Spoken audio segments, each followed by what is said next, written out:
meron nang nag-start. So, from there. Yes, meron nang nag-start and it was all good.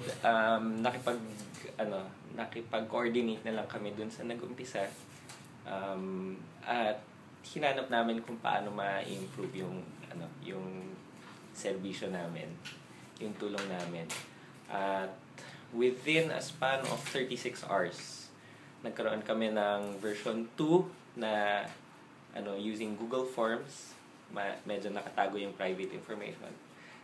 Version number 3 na pinrogram ni Arnold Gamboa, all within 36 hours. Very impressive. Pagka-submit mo ng information, as much as the system can, pinaplot na niya agad yung information dun sa mapa. Pero habang pinaperfecto pa yung sistema, marami tayong mga volunteers na nagma-map ng impormasyon.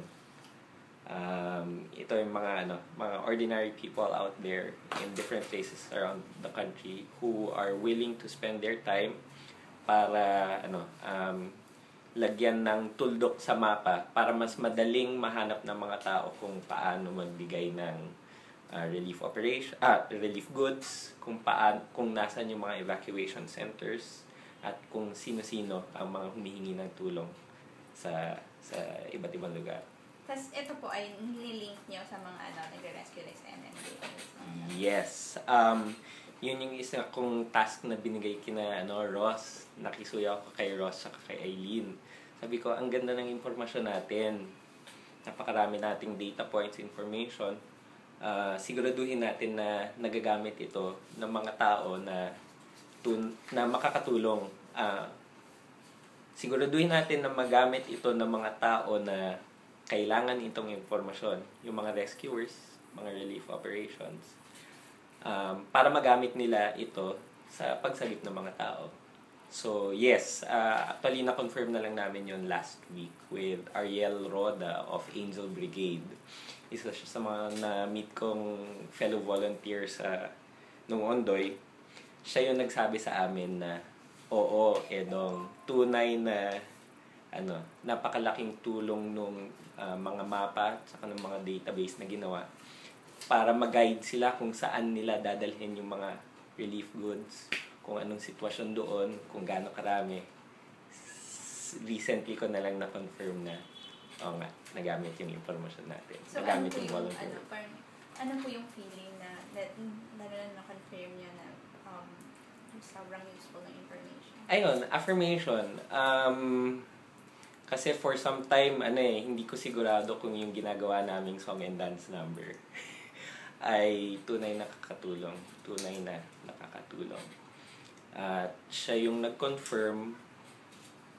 Nung narinig ko yun, masaya. Actually, ang isang mas lalo ko pang kinasasaya, yung opportunity ng Filipinos na, ang galing naman pala ng Pinoy. Parang, kung kailangan naman pala, tutulungan rin pala tayo. Yun yung isa sa mga kaya I'm very passionate, napaka-saya kong ginagawa tong volunteer work kasi nakikita ko yung kung gaano nakakapag kung gaano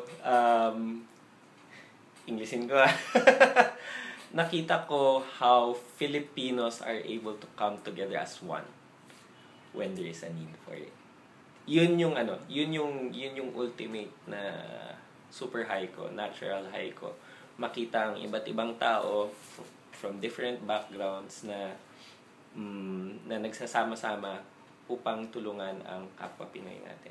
Yun ang ultimate ko. And you also mentioned kanina na most of these people na naka-work nyo online ay hindi nyo pa talaga sila kilalaan. Oo. Tulad nun, si Arnold, una ko siyang nakatrabaho dito sa Ondoy, 2009. Oo, okay lang. Hi, hello. Nakikita ko siya sa online. Kumusta lang. Very casual.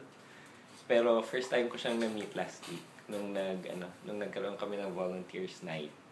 And yun, it was an honor to be meeting people who I've been working with for so long. Yun, si JP, who at that time was working from China. Sa China siya gumawa ng spreadsheet at nakipag-collaborate. After work siya, nakipag-chat sa amin. Hindi ko siya nami-meet. Nandito siya sa Pilipinas ng isang linggo at hindi ko pa siya nami-meet. Mamaya, mabibigyan siya ng award together with other friends.